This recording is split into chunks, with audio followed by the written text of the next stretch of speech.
Let's start. Let's get into the Bible here, and let's go over. We're going back into Exodus 2. Okay, going back in Exodus 2. A quick recap. Not I get busted every time I try to do a recap. But you have the children of Israel over there. They're getting persecuted, right? They're trying to get persecuted from the king, putting pressure on them and going through things. They've gone through that. They've done well with that. Then he puts more pressure on them. They do well with that. And then finally he says the midwives kill the kids when they're born. They say no, they fear God. They're not going to do that. Right. So they continue to progress on. They continue to get stronger. The children of Israel, the Hebrews, they're getting stronger in their faith and doing, although it's getting harder for them. Right. So we got last week where we were the parents of Moses. Even in this time, what they did, they had a baby, right? They had a baby. They had Moses. They got pregnant. They had Moses. That wasn't his name at that point. What we talked about, and I just want to reiterate the fact that as those parents get together, right? We look at these times that we're in, and the hard times that we're in, and the difficult times that we're in, and as they got together and they decided that they were going to make a choice to raise Moses, right? And they were gonna bring him into the world. They were gonna keep him for 3 months. They were gonna, hide him or do whatever it was that needed to be done. And they came together on the same page and did that. Was that difficult for them? Yes, it was. Did they step up for each other in that and go through that together? Yes, they did. I don't know who it was, if it was the mother, if it was the father that was more pushing for that. You would think probably the mother was the one that was saying, look, we're going to keep this.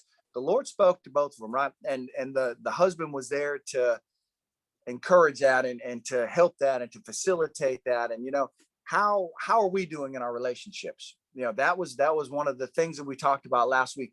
In the relationships that we are in, are we with each other?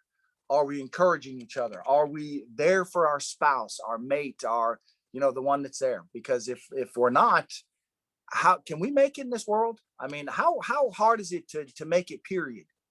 Tell me how hard that is to make it, period, man.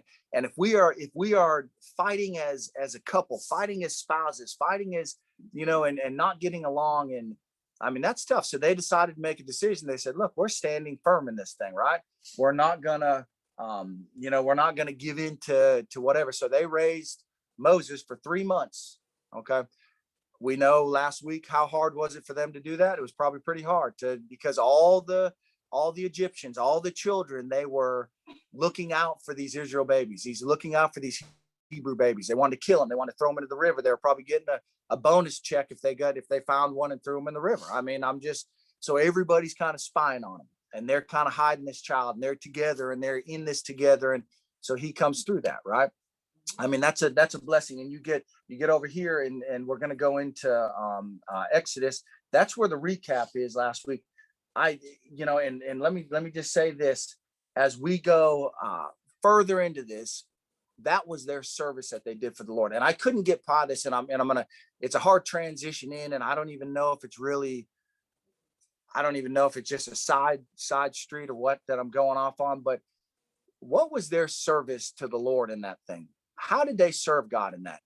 They made a commitment, correct? That they were going to bring that baby into the world. They made a commitment that they were going to bond together and be together, and they were going to raise that child, right? My question is, how do we serve? Are we serving the Lord? What is our role in our life in how we serve? Because I'm telling you, are we selfish? Do we go through life and just do whatever makes us happy and do whatever we do? Say we want to follow God, just like when we're talking about me speaking at the thing, or me doing this, or, we want to serve until it gets difficult, right? And then we're like, Lord, I don't really know. How do we appear to people as we serve the Lord? Because are people looking at us? Are they watching how we react and what we do and how we're going to do certain things? They do. So I want to go over, and we're going to go into this just a little bit on our service. I want to go over to Romans 12. Okay. And I'm just going to go through this because I think it is so important as time moves forward, and as we grow in our faith, right? Serving is not just talking about what we want to do, right? Serving is not just talking about, serving is actually serving, right? These guys actually served God in raising Moses for that 3 months, and it was difficult for them. And so I just want to look at Romans 12 as we get to it, and we're gonna read, and we're gonna just kind of go through this a little bit on what it means to serve. And do people see us serving? Do people see us serving? Are we evident in what we're doing? Romans 12. Let's go over to, I gotta put my glasses on. Romans 12, verse 9. Okay, and this is what my Bible says is behaving like a Christian. Okay, behaving like a Christian. Are we serving? And it says, this is Romans 12, 9. Let love be without hypocrisy. Abhor what is evil. What does it mean to be a hypocrite? What does it mean to be a hypocrite? A hypocrite means that I say that I want to do this, and I say I want to act this way, and I say that I'm a big guy and I'm following God, and then I get out in the world and I act the opposite of what I am, right? This is them saying, or me saying, Lord, I want to serve you. I want you to enlarge my territory. I want you to help me to do right. So the Lord says, okay, I want you to do this for me. I say, well, no, I don't think I want to do that. God gives them an opportunity, gives Moses' parents an opportunity to serve him, right? And they said, okay, we're going to put ourselves aside, and we're going to serve you in the way that we raise our child. We're going to serve you in that. Love without hypocrisy, right? Not being a hypocrite. Why do people not want to come into church?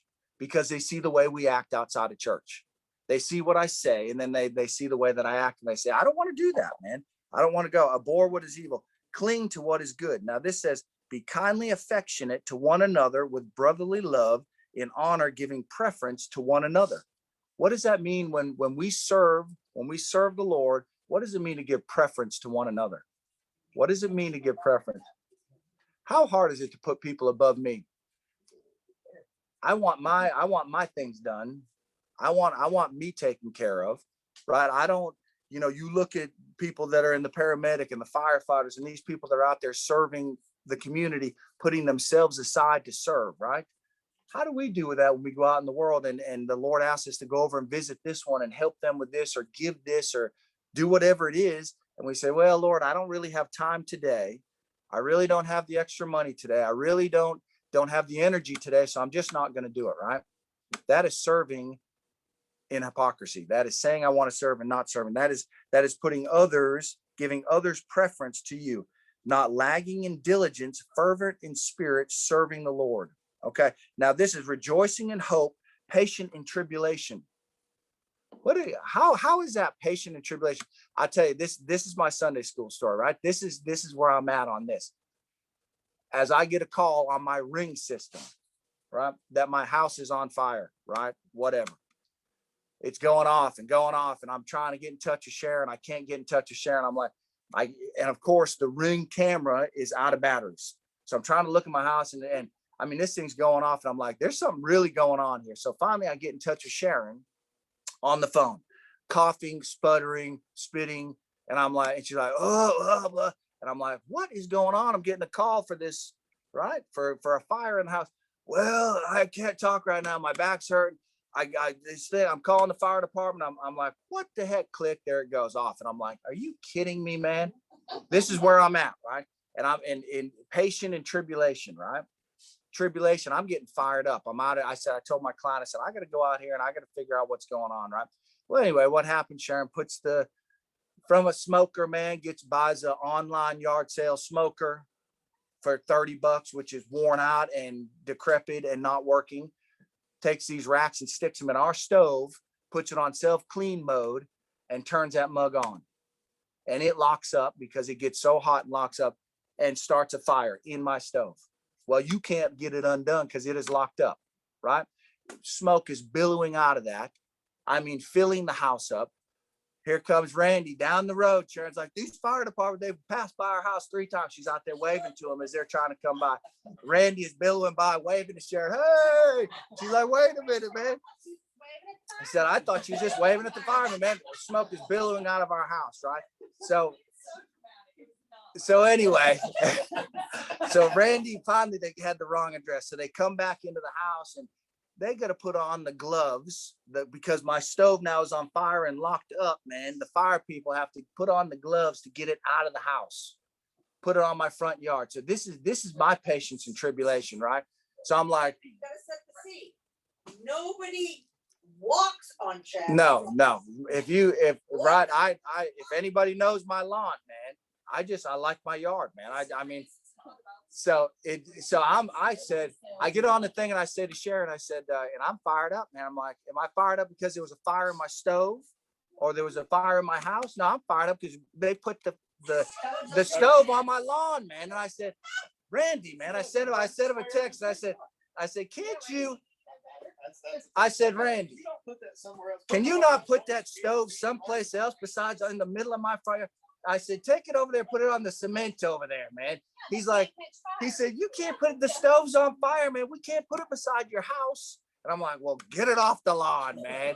And then I started thinking about that. And I'm like, that is not patient in tribulation, right? That is not how we're supposed to act when we do things. And oh my, and it That's just, hard when you're in the middle of when you're in the middle of a tribulation, when you're in the middle of a tough time, is that difficult to deal with that thing? Yes. Do you think that the neighbors are looking at me getting fired up when I'm bringing that thing off of my lawn back into my house trying to plug that thing up? Yeah. And then Andrew comes home, my tires, and we got in a shouting match, man. Literally, I was screaming at him and I'm thinking, my neighbors all see me yelling at my son out here. And it's because I'm fired up about this thing being on my front yard and blowing the house up and whatever else, right? Patient in tribulation. How are we doing? How are we serving? Right? That's what I'm asking. In honor, giving preference to one another, not lagging in distant, fervent in spirit, serving the Lord, rejoicing in hope, patient in tribulation, continuing steadfast in prayer, right? Distributing to the needs of the saints, given to hospitality, right? That is giving somebody else more than what we are getting, right? That is loving somebody else that needs help.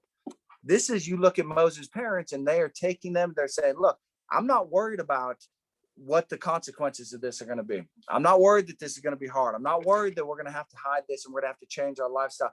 Given to hospitality. You need help and I'm going to help you, right? Are we doing that? Is that the way that we are serving? Or are we serving everything about me and how am I going to do it? And what am I going to get out of this thing, right? I mean, that's a big thing to think about. Bless those. Go ahead. Something even as simple as praying. Oh, man. You know, even if you can't physically go help somebody, you know, that prayer for that person. If you say you're going to pray for that person. Yes. And I tell you what I've had to do with that prayer is if I tell you I'm going to pray for you, then I'm going to pray for you then.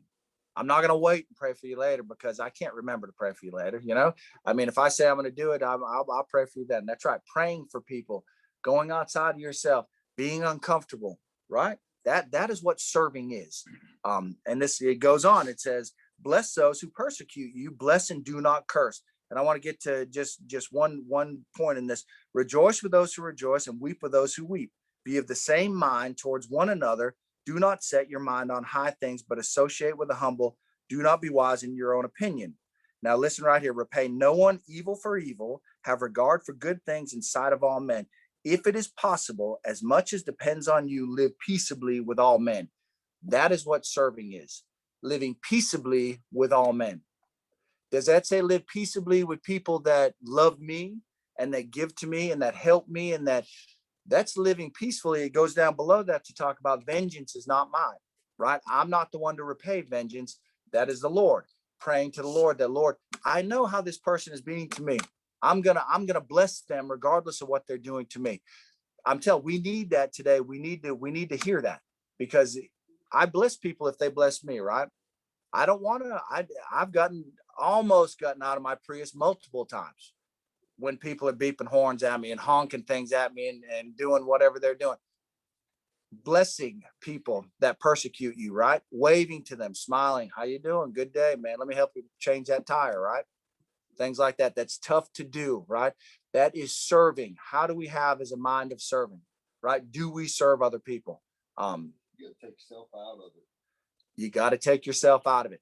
When they were bringing Moses into the world, right?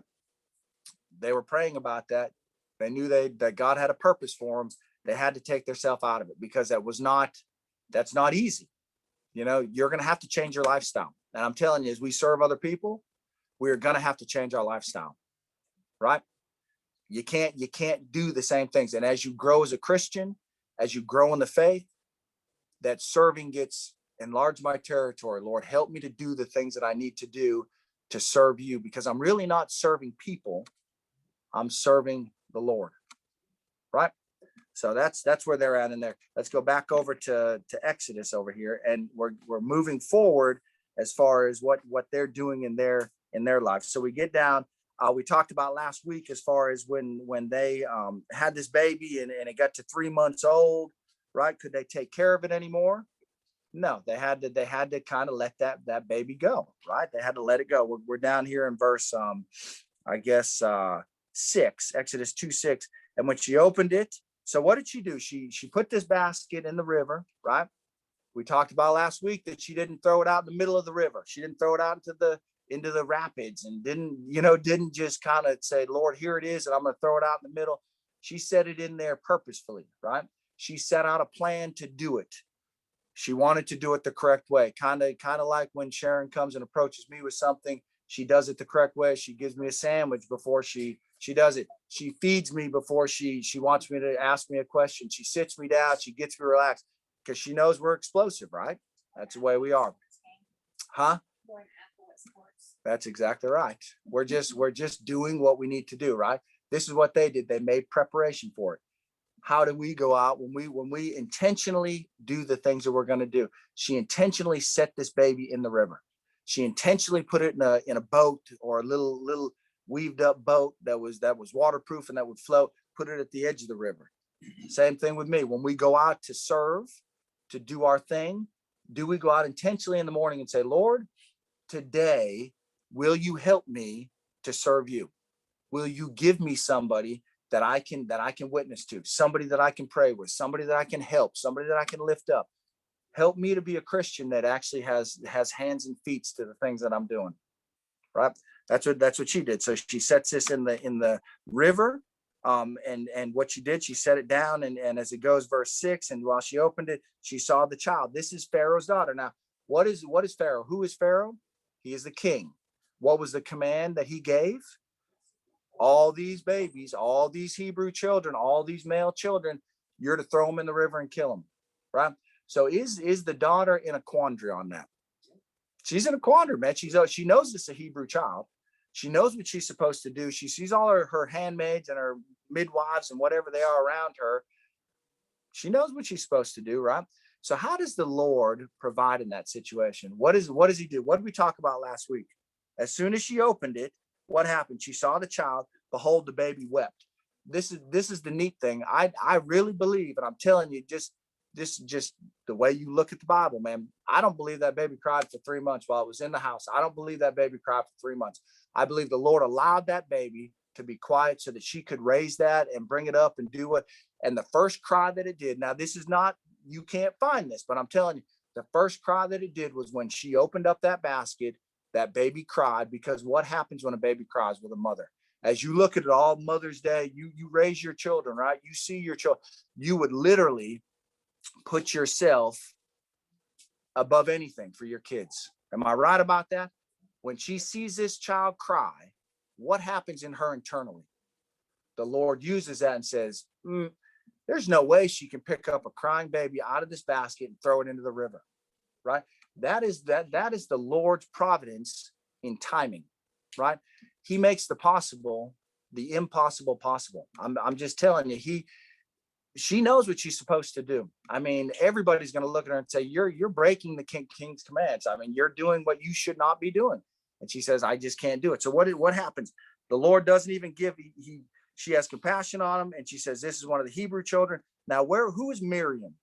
Who is Miriam? Because you get down to verse 7, Moses' sister, right? Now she went down. This is all part of the plan. It says in verse 7, then his sister said to Pharaoh, shall I go call a nurse for you from the Hebrew women? So she sent the sister down there looking through the bushes, right? Now, as soon as that baby cried, as soon as she opened up that basket, right? The baby cried. She had compassion. Before she could think, right? Here's Miriam saying, I hear the baby crying. Do you want me to go get a nursemaid for you? Do you want me to go get somebody that can nurse that baby? And she's like, yeah, I guess I do. Sometimes we just have to react and do, because if we think about things too much, What happens if we think about things too much? If I probably what that gives the devil time to react when the Lord tells us to do something, right? Chad, I want you to go over and I want you to witness to this person. I want you to tell them about me. Chad, I want you to go over and I want you to give to this person. Chad, I think this person needs help. I want you to go serve them. If I think about that too much, then I'll change and no, I don't think so.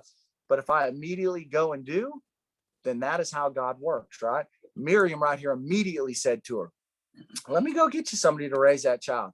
And she's like, before even thinking, she says, okay, that sounds good to me, right? That's an impossible situation that is made possible because God allows that to be made possible. There is nothing in our life, right? There's nothing that goes on in our life that God does not have complete control over. I don't care what it is. The world looks at it, they say, you can't do it. It's impossible. It's not going to work. God says, I can make that happen if that's supposed to happen. What do we need to do in that? We need to have faith. We need to believe it. We need to say, God, this is the promise. And as we get into this thing, when you look at well, we'll get into it as we get moving a little bit. So she brought it to, and we're down here in verse 8. It says, Pharaoh's daughter said to her, go. So the maiden went and called the child's mother. Now, how amazing is that? That the mother was able to raise the child. I mean, how cool is that, man? Not only was the mother able to raise the child, the mother's able to what? To get paid for raising the child. Why did she pay her to do that? Because she wanted to make sure that everybody knew she was not allowing the Hebrew woman to have a baby. That was her baby. She was going to be brought up. It was going back into her house. This is just the means to that, right? She was just making that very clear that, this is my baby, and I'm going to raise you I'm going to pay you to do that. So as you go down here, and this is moving forward, it says the woman took the child and nursed him. That was Moses' mom, right? And the child grew, and then she brought it to Pharaoh's daughter. So how long do you figure? The baby was 3 months old when she put it in the river. Okay. That was Pharaoh's daughter pulled it out of the river. They called Miriam. Miriam brought the baby back to the mother. How old do you think it was? It says that she raised that child, and when it was old enough, she gave it back to Pharaoh's daughter. So it says she brought him to Pharaoh's daughter as the child grew, and he became her son. That's when she named him Moses. How old do you think that baby was? A year old. Depends on how long she nursed. Depends on how long. Yeah, that's what They I was nursed, saying. We really don't know. Okay. We really don't know. If you're nursing till you're 7, I'm telling you what, man, there's something going on with that, man. But that's all right, man. Because some people did that, man. Some people do it nowadays. I mean, whatever. But not me, man. All right. We're not doing that, man. Anyway, that's another side story. So I'm saying probably 2 to 3 years old. Okay. Yeah. 2 to 3 years old. Okay. Is how old this baby probably is. Now, what do you think as far as the influence, if she only had, and this is something that should encourage you. 2 to 3 years old, she had this baby. Okay. What influence did she have on that baby in that 2 to 3 years? Did she have any influence? We're going to see later on that she did have an influence, right? What is the influence? How long do we have our kids? Well, forever. Yeah, you have them forever. But how long when they're under our fold or when they're under our care? How long do we have them? 16, 17, 18 years. I don't know. That's a long time. It's a whole lot longer than 3 years, right? What kind of influence do we have on our kids in that time frame that we have with them? As you're looking at mothers, you're looking at grandmothers, you're looking at what kind of influence do we have on our kids, and how are we influencing our kids? Are we influencing our kids in the right ways? Seeing the right things, not your flaws. You hope they're seeing the right things and not your flaws, right? Are we speaking the truth in them? And I know, there's a lot of people that are looking at this thing and they're saying, my kids are wayward. My kids are, not doing right. My kids are whatever. We're all in the same boat in that. I mean, I don't care whose kids you are. They're all out there doing what they're going to do, right? but we have the influence. And I want to show you right here. Let's look at, and I wrote down here, this is more for me than probably anybody else. Our influence is not just our words. Does that make sense? Our influence is not just our words. I say all kinds of good things to my kids, man. You know, hey, you're doing a great, hey, and then they see my actions, right? And tearing them up and pitching fits and doing the stupid stuff that I do. And what are they getting out of that? Are they listening to the words that I'm speaking to them, or are they listening to the life that I'm living in front of them? That's a good thought. When I was in it with Andrew the other night, right? And man, I was yelling and fired up, right? And he's up there and he's saying, well, you're saying this and you're doing this, and I'm what? And the Lord is just speaking to me, you know, Chad, come on, man. You know, you gotta, what are you doing, man? Look over here. I want to look over here. This is, how am I acting? Galatians 5.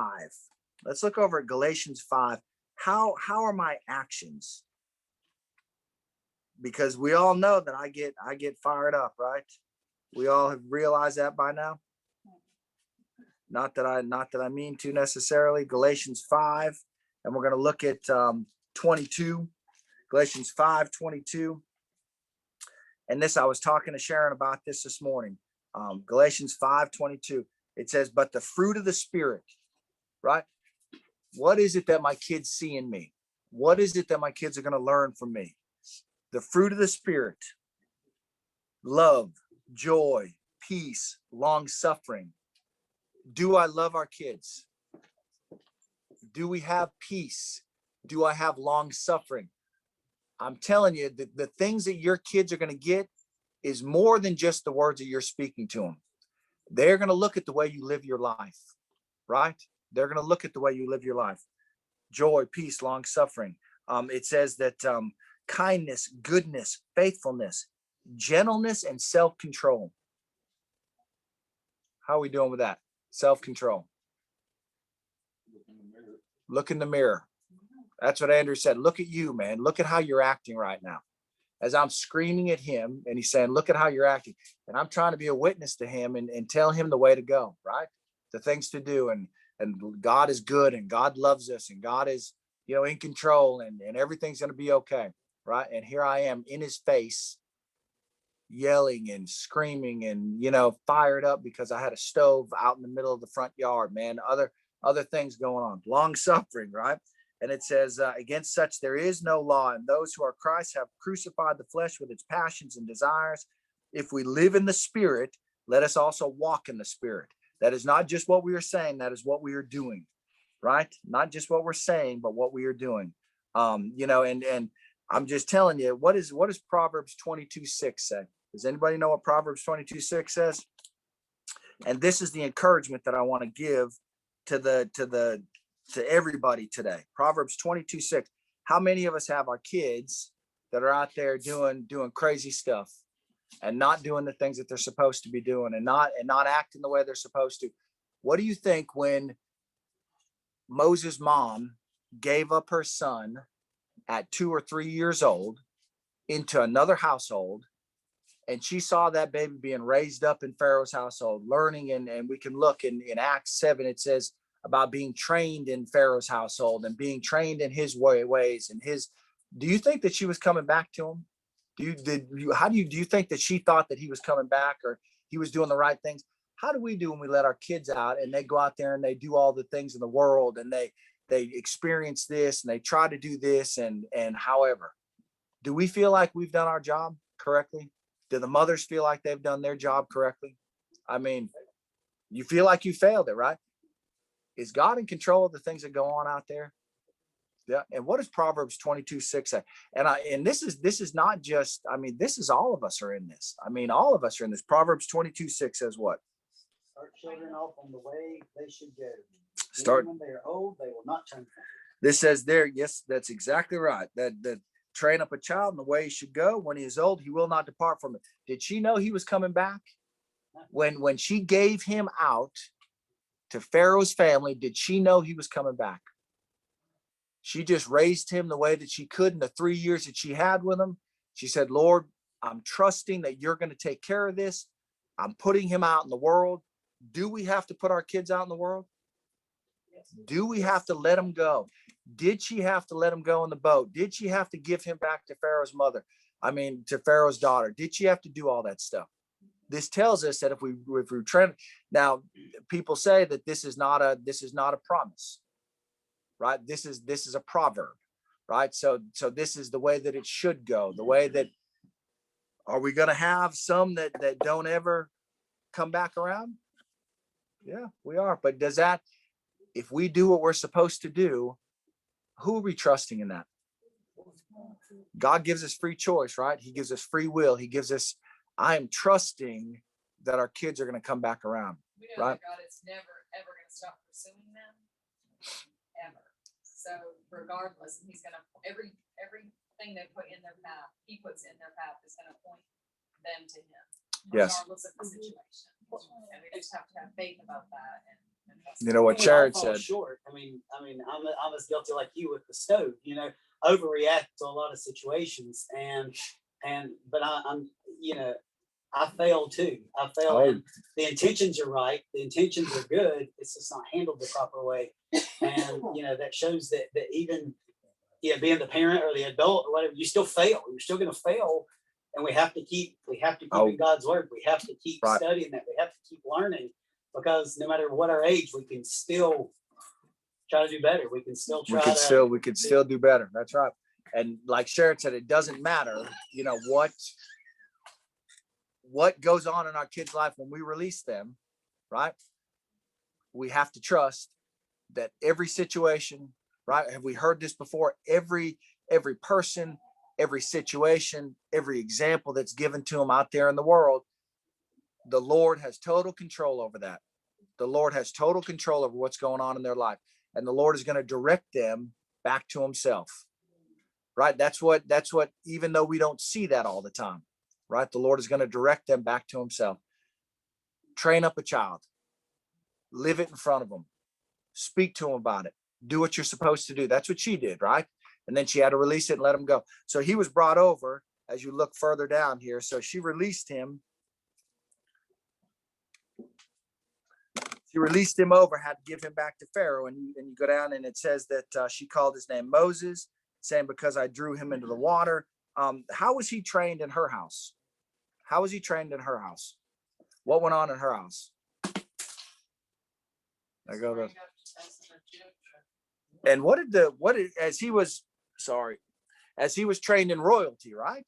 I mean, he was trained up in her house to learn the ways. He was being groomed to be maybe the next Pharaoh, man. He was being groomed to be whatever it was. He was being just indoctrinated in their society.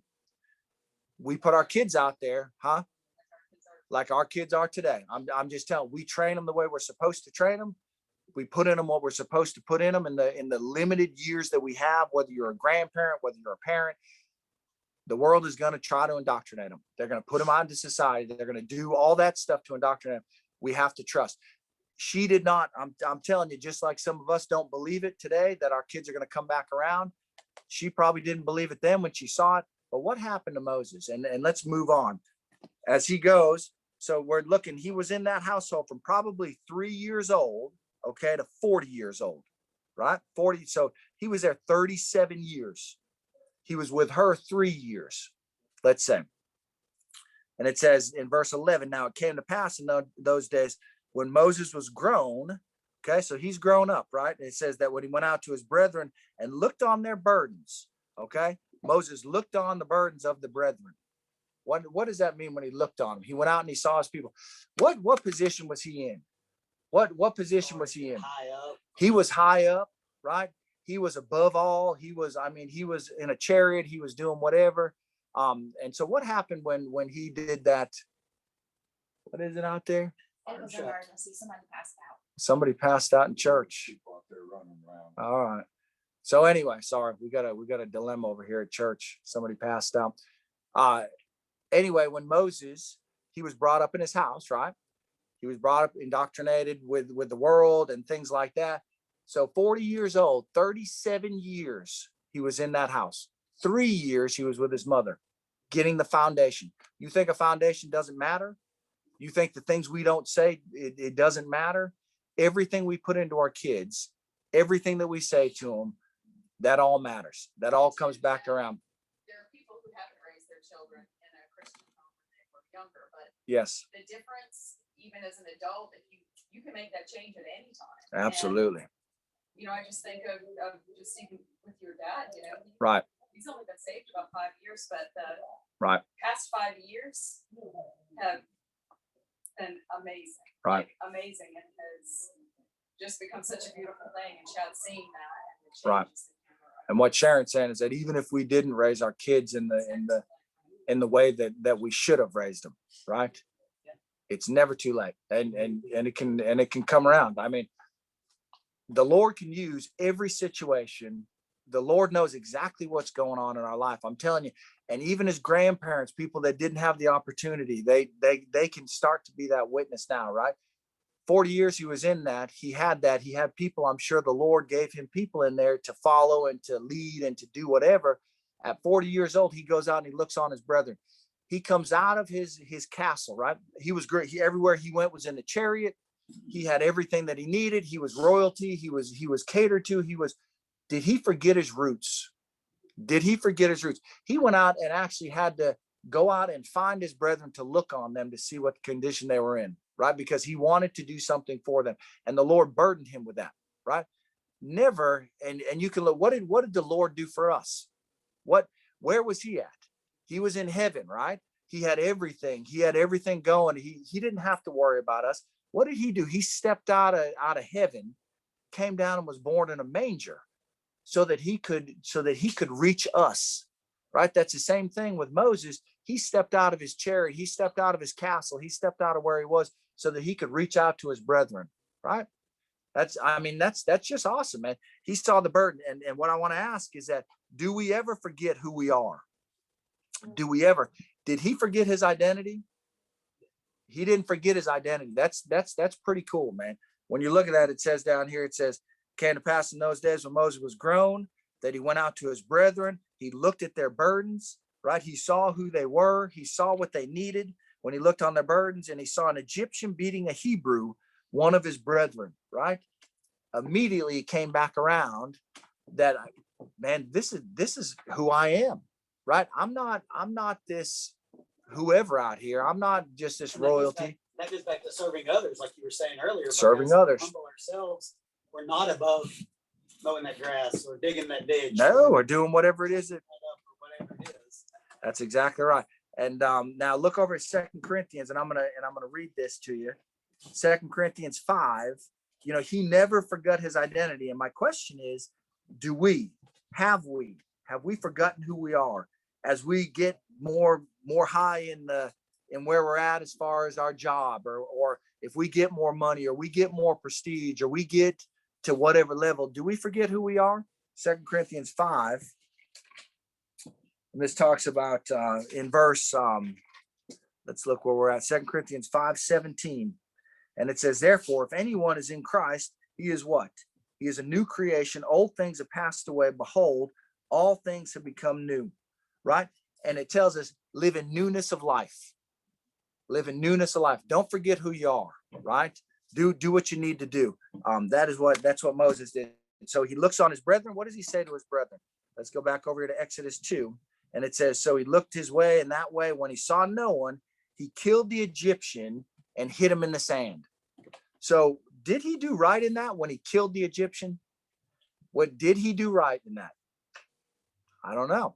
You know, what they're saying is that we know the Egyptians were putting all this hard persecution on the Hebrews, right? They were really, and they say that he may have been killing this Hebrew, and Moses stepped in to take control of that, ended up killing this Egyptian, right?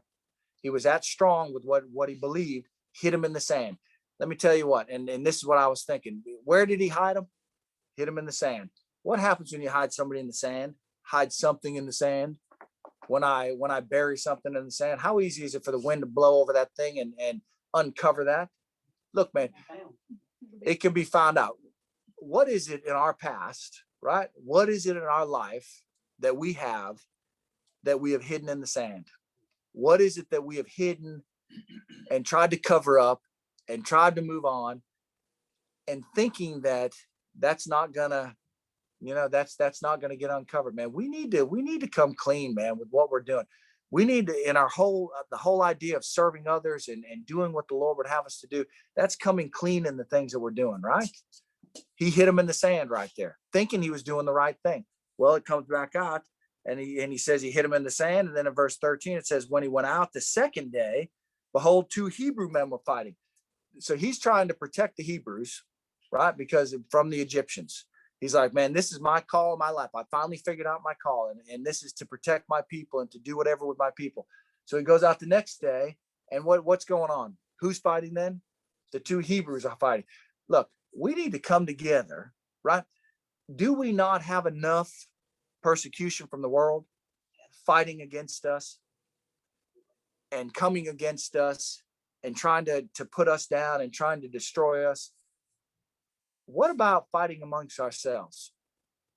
That's a valid point right there. Am I trying to do trying to help my brothers and sisters in Christ, man, of the faith, or am I just like the world, fighting against you guys? You're fighting against me, and I'm going out there and I'm not helping, I'm not doing, and I'm not fighting. He thought he was going to save them one step at a time, right? I mean, he thought that this is the call on my life, man. I'm going to save these. Was he waiting on what God would have him to do?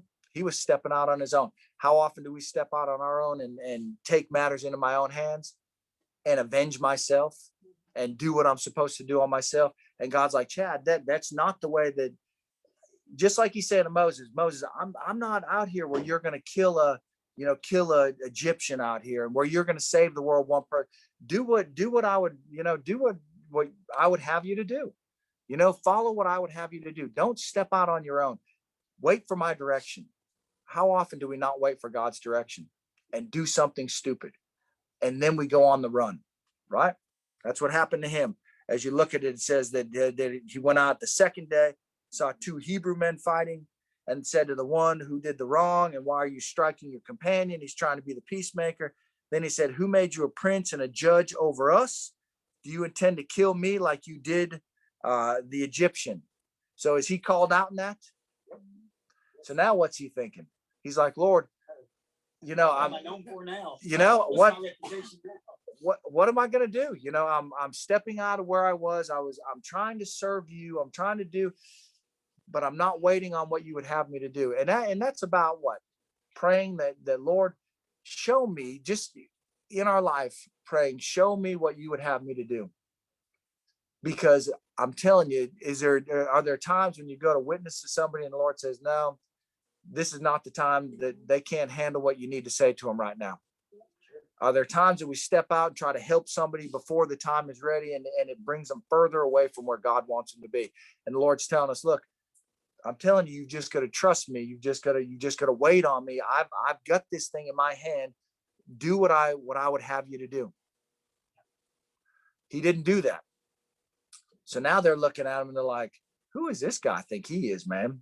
You're going to step out here and you're going to kill us too? Are you going to hide us in the sand? Or what are you? Aren't you the bigwig over here? And he's like, my goodness, man, Lord, I'm trying. And do you think he was discouraged? How discouraged do you think he was?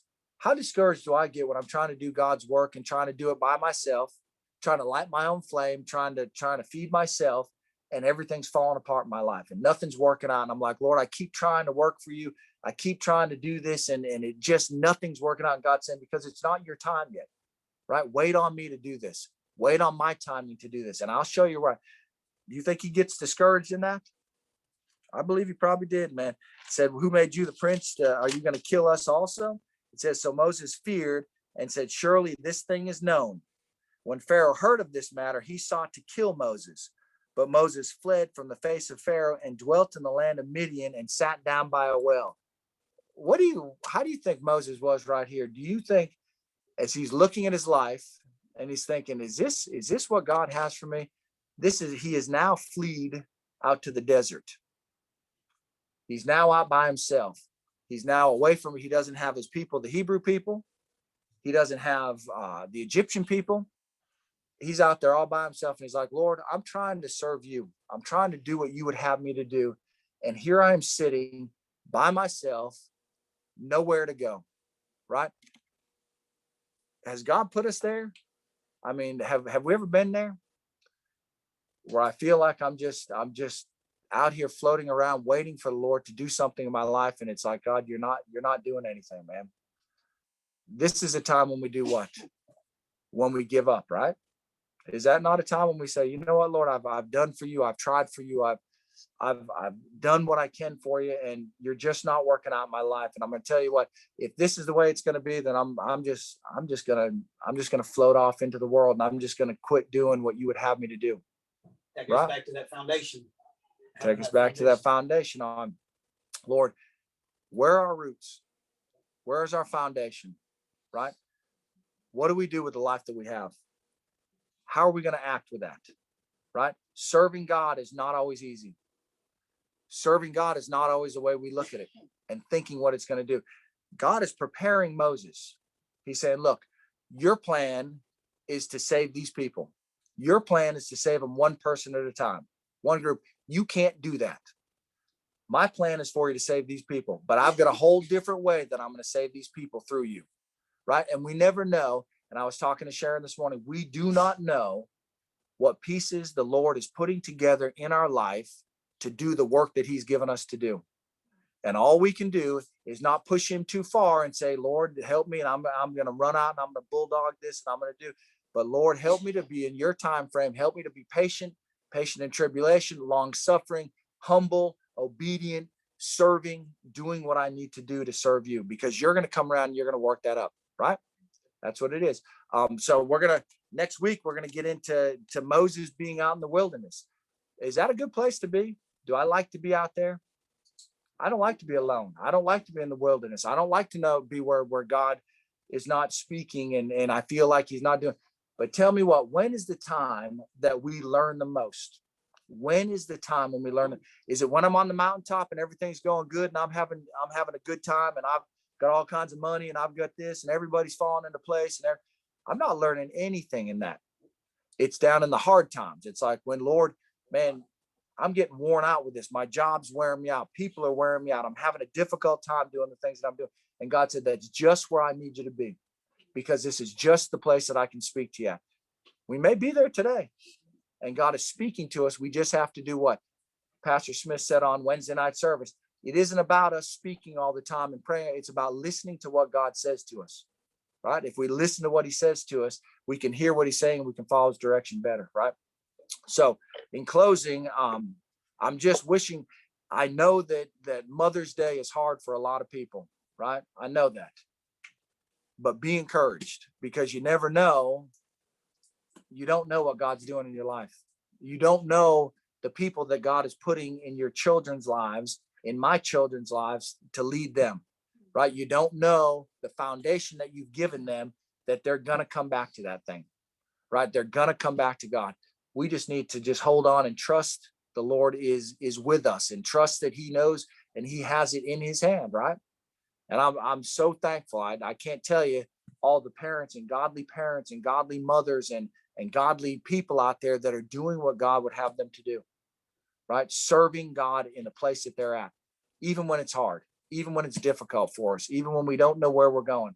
And I'm thankful for that. Happy Mother's Day to everybody. And I pray that you have a great day, and everybody that your kids are wandering around, you don't know where they're at, they're coming, they're just have faith that God is taking care of them. We never know when they're coming back, but I'm having faith. That is believing until you see it, right? That's what faith is. Believing until I see it. I am believing that God is delivering my children until I see it. And I'm believing I'm going to see it. I'm telling you. 2 Corinthians, walk by faith, not by sight. That's right. Walk by faith and not by sight, man. I can't, it doesn't always feel good. It doesn't always look good. It doesn't, but I am believing that God is delivering his way. And I'm going to be faithful in what I need to do in that. So I want y'all to be encouraged. I want y'all to have a great day. Happy Mother's Day. I do You too, love honey. y'all. Happy Mother's Day, Mom. Yeah, love you very much. I Miss love you too, you. Mom. I miss you You're a too. wonderful son. Well, Bye, thank you. everybody. Happy Mother's Day.